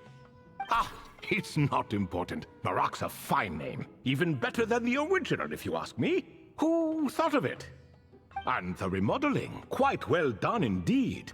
This Marak looks much happier in its current form. Oh, and the components should have model numbers written on them. You can look them up if you're curious. This cat talks a lot. Quite the one-sided conversation. Is this what the Ibis King was like? He seems quite eloquent. I wonder if he plays cards. Ha! I knew Marak was a great name. Go me! Let's see, what page was I on again? Should have brought a bookmark. That all went over Paimon's head.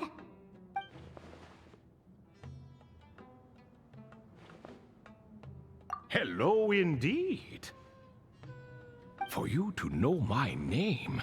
Yes, I was not mistaken. You are special among your companions. But you are all guests. It is only proper to invite you in. Come then, this way.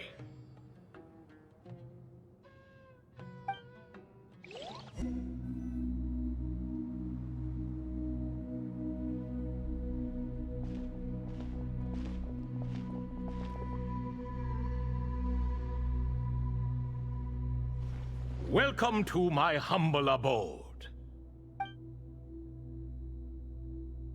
Oh, your house sure is spacious, Lord Ibis King.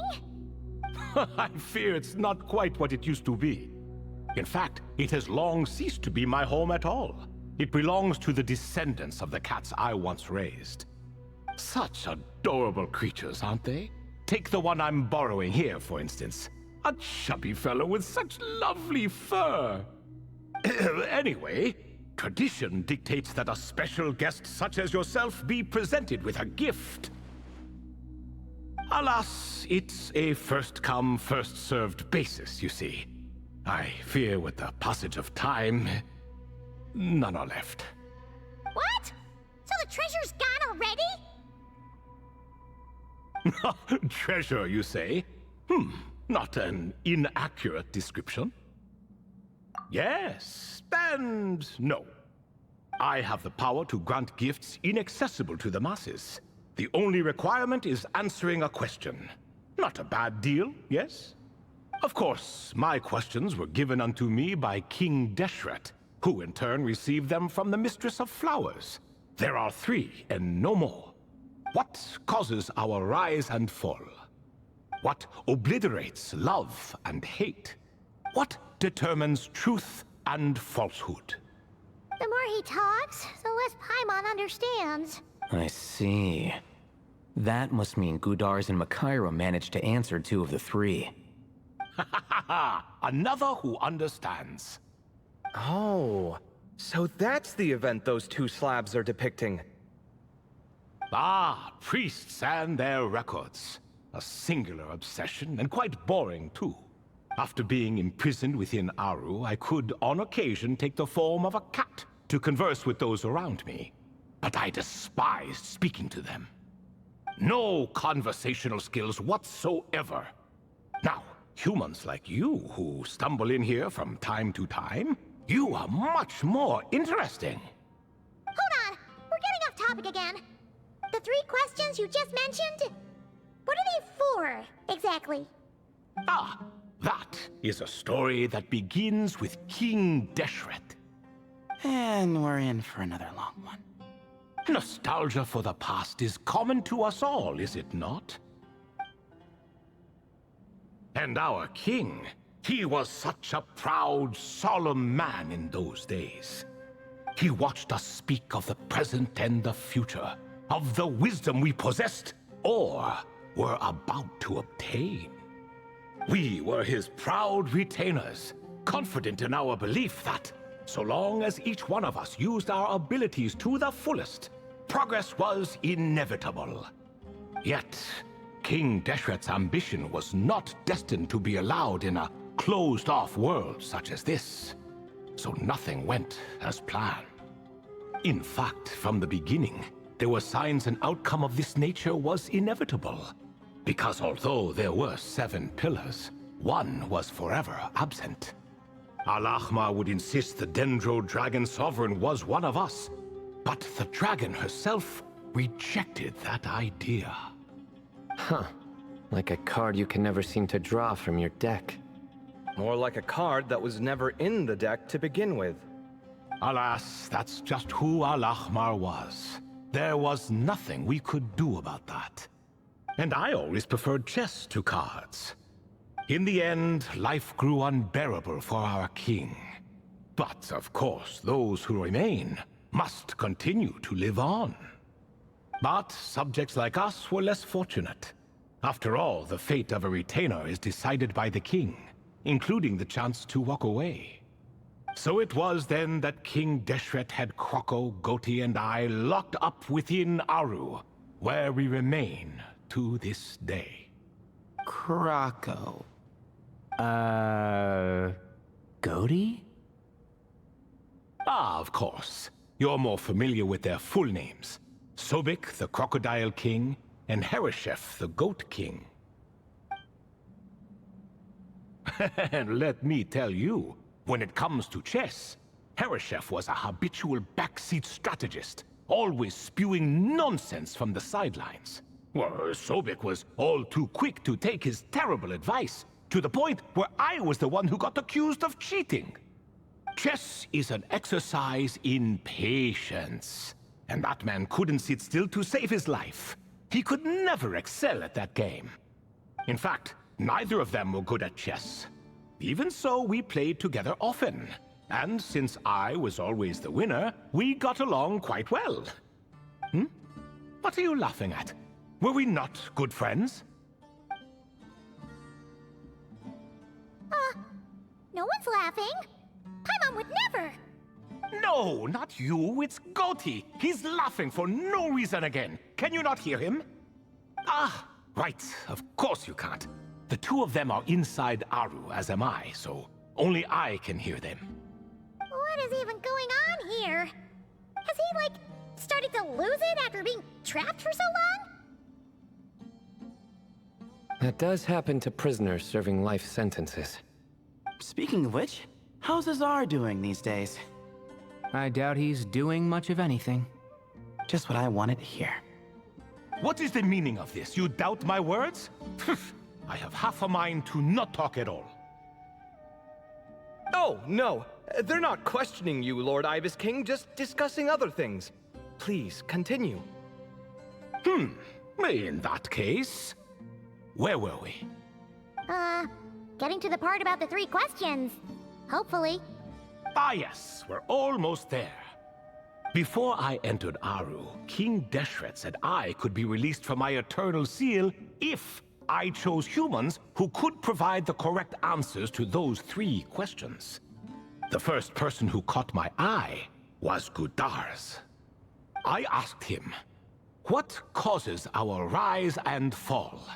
He answered, conspiracy and betrayal, for it renders the righteous and wise unable to succeed, and thus nations fall. I found his answer quite interesting, so I bestowed upon him the power to deceive.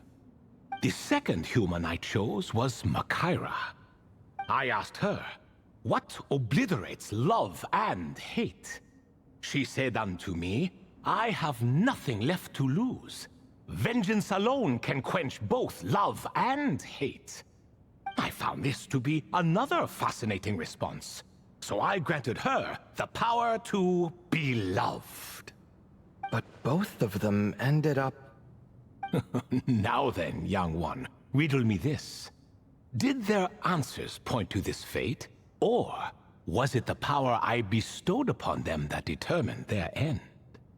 I'm just an observer who doesn't understand their circumstances, so I can't answer. A clever reply. I do not wish to comment either. It is all in the past at this point.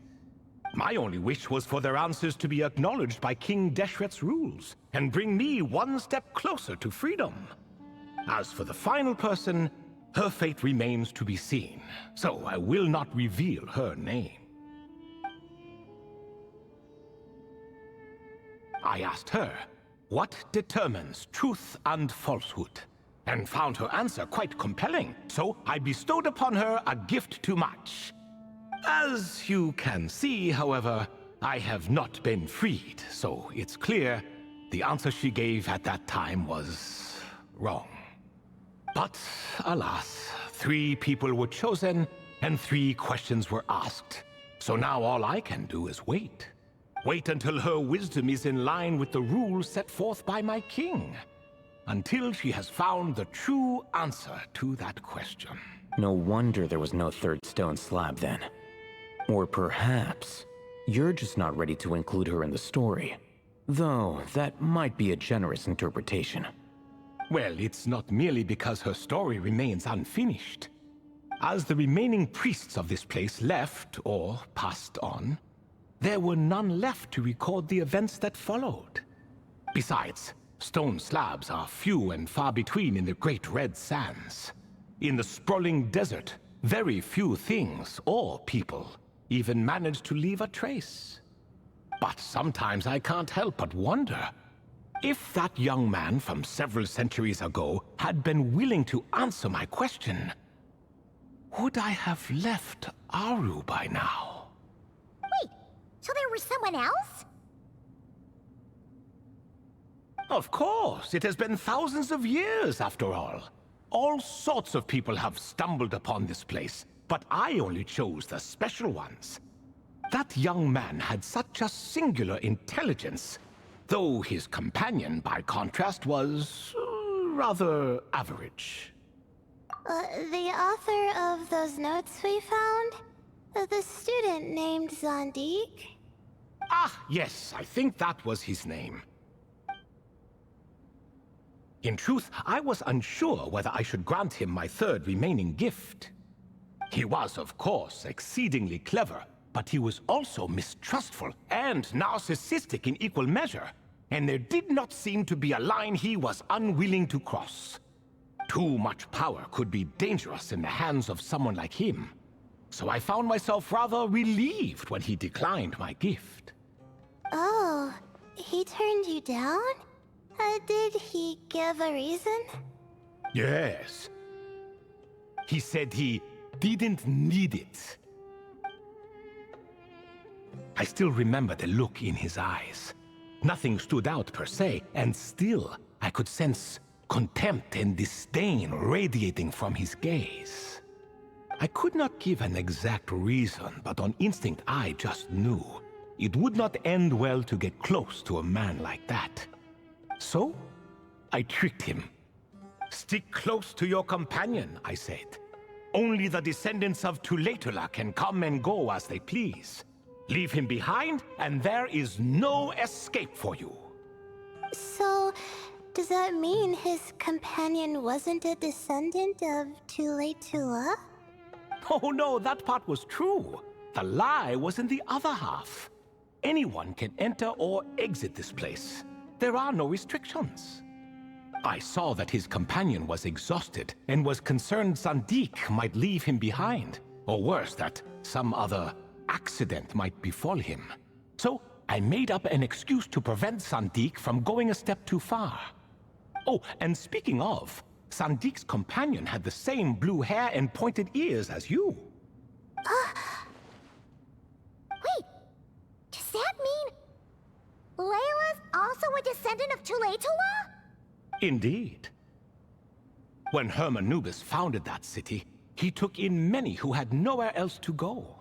Today their progeny are scattered to the four winds, and indeed are far more numerous than I could have imagined.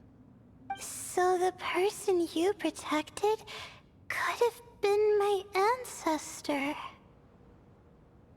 Yes, yes. You're very welcome for that. Could I ask another question, Lord Ibis King? Of course. I have nothing but time, I'm afraid. Did you also save me and a man named Jur? I did. You two were quite unlucky bumping into a device King Deshret once used to measure human brain power. That contact caused more knowledge than you could handle to flood into your minds. So I replaced that knowledge with simpler, repetitive information. Of course, the side effect being the same thought repeating over and over again in your mind, but that should resolve itself in time. How many moons are there in the sky? Yes, that was the phrase I used in your head. I forgot the other one, though. I believe it had something to do with food. Both were spur-of-the-moment decisions, so no need to dwell on the meaning too much. Oh, I see. Thank you, Lord Ibis King. As I said, young one, you are most welcome. If you're inclined to return the favor, perhaps you could turn off that device so no one else can trigger it? There's only so much a cat's paw can do, so I'm afraid this is something I must leave to you. Or oh, splendid! Another one bites the dust. Such is the fate of things here. Day by day, little by little, the remnants of ages past fade into obscurity. For that reason, the gifts of bygone eras, be they tied to your blood or technological in nature, are not to be revered. They are tools, nothing more. Disrespectful? I simply make the most of what I have. Besides, our king has been gone all these years. What good does it do to revere him now? Oh, are you talking to the Goat King again? No, Croco this time. He's pestering me for another game of chess. Says he wants to even the score. Wishful thinking, if you ask me. If we counted one push-up for every loss, he'd owe me 300,000 by now. Of course, that's just a rough estimate. I've never kept count. It appears that's something you like. Being someone unable to be defeated. I suppose so. All right then. Time for me to extend my winning streak. and for you all to head home. In truth, deep down, I know even the answers to those 3 questions will not change my fate. But that is for me to reckon with. Go on now.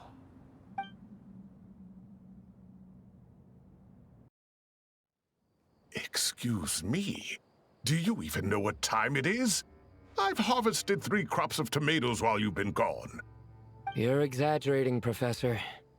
I'm making a point. There's a difference. Sincerest apologies for keeping you waiting, Professor Cyrus. See, that's what I call manners. Now, are any of you hurt? Nope. It went way smoother than we expected, actually. I presume the investigation is complete then. Come, tell me all about it. Oh my, did you look out? If you've read the work from the Vahumana Darshan, you would know that the Ibis King has, well, let's call it a mixed record. Perhaps he softened up a bit in his old age, and that's why he chose to help you. Or perhaps he just didn't have a good enough reason not to help us. See? Marak agrees. How do you even know that's what Marak meant? That could have just been a happy noise. In any case, there's a lot to be happy about. We figured out what happened to Layla and Jur, and there were some unexpected takeaways too. Yeah, I never expected to learn about my ancestry. I've always thought of myself as just an ordinary student. I never would have even considered something like that could be true. Come to think of it, our ancestors might even have been friends at some point. Huh? You're right. Maybe I should take a trip back home to see if I can find any records about that. Oh, I was just throwing that out there. I wouldn't want you to go to the trouble. It's fine. My advisor gave me a break, and I still have a few days left, so... Oh, wait. My study topic. I haven't made any progress at all. No. I need to focus on that instead. Right. Couldn't you help her, Professor? Huh? No, I could never. Me, you say? I'm from the Spatamar Darshan, and I don't think that Nephis or Zahahadi researched the stars. All I have to offer are my homegrown tomatoes. Although I suppose it's not impossible. I can ask a few old friends to recommend some interesting topics. You really don't have to. It sounds like a lot of work. Hardly. A few passing questions while we water the plants? It's no trouble at all. Thank you so much. Of course. Now it's getting late, and you all must be tired. Let's wrap things up here. Some say desert nights are the sun taking mercy on us after the heat of the day. So, let's leave while she still feels merciful.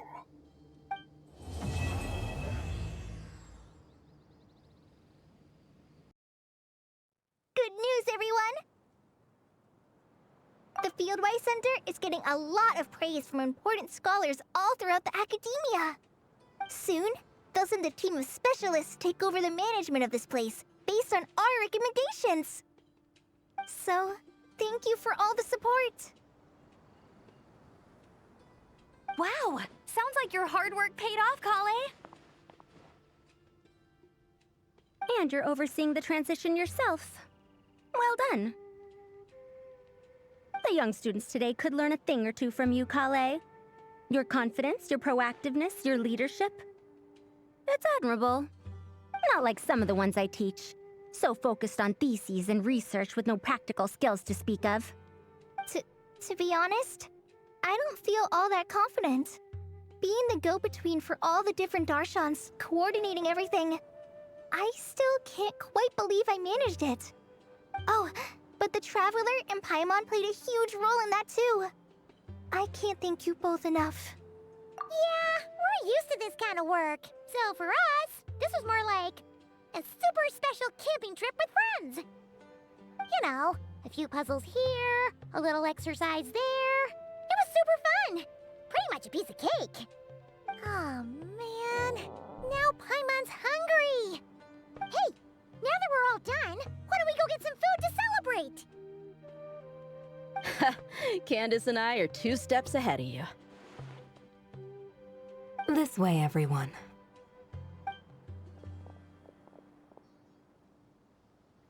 Woohoo! A feast! Perfect timing.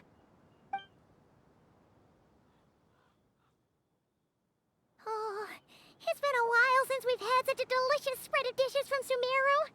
Paimon feels like she could eat twice as much. No, 3 times as much as normal. Huh, is that a challenge? Careful what you wish for. We have your wallet to think about. It's been a while since I've had food from the desert region. It's nothing like I remember. Now this is the real deal. Everything I've tried before pales in comparison. That means a lot, Madame Farazan. If all the researchers who came to our village were so polite, we would have an occasion to offer feasts like this more often. By the way, you planning on doing any sightseeing, Miss Amber? You came all this way after all. Oh, for sure. I hear that there's a forest full of gigantic trees northwest of Port Ormos, with trunks bigger than the entire width of the Good Hunter restaurant. I'd love to see it for myself. Oh, and I bet I could climb up and then glide down from the treetops. That sounds so fun. In that case, I'll give you some snacks to take with you. Like a dense cake or some dumplings. The wind's strong up there, so you don't want anything too crumbly. Oh, and you'll need a thicker water skin, so it doesn't break if it drops. Oh, dumplings sound great. So soft and chewy. Great thinking, Kale. As for the desert, I'd love to check out some of the ruins, like that giant one shaped like an hourglass. I'll just observe from a distance, though. Your ruins could be protected sites, so better to not barge in. Besides, there could be someone sleeping in there. I'm glad to hear that, Miss Amber. It's for the best. Your body won't be used to the desert environment though, so traveling could be tough. You'll need to bring moisturizing ointment and essential oils for the skin.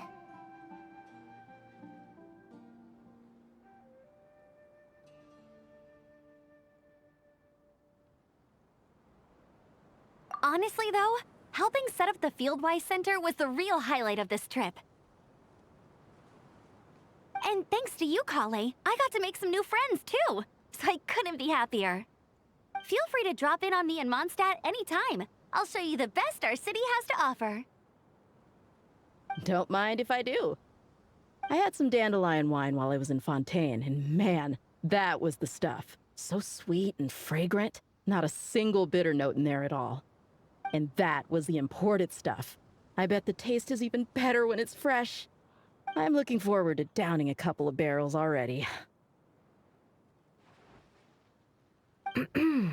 It couldn't hurt to take a break from wine either.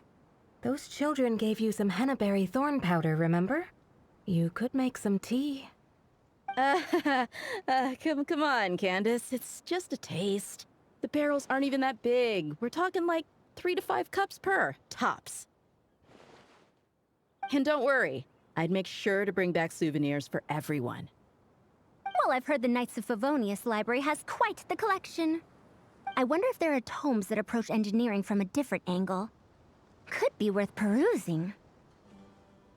I'm not sure about the exact number, but the library's pretty huge, all right. What kind of books are you interested in, Madame Farazan? I can write them down and have Lisa get them ready for you. Either way, just leave your Mondstadt travel plans to me. Lisa? Lisa Mincy? Cyrus's prize student who he never stops bragging about? So that's where she's hiding. Ah, this is kind of nice, isn't it? Friends of ours meeting other friends of ours, then becoming friends in their own right.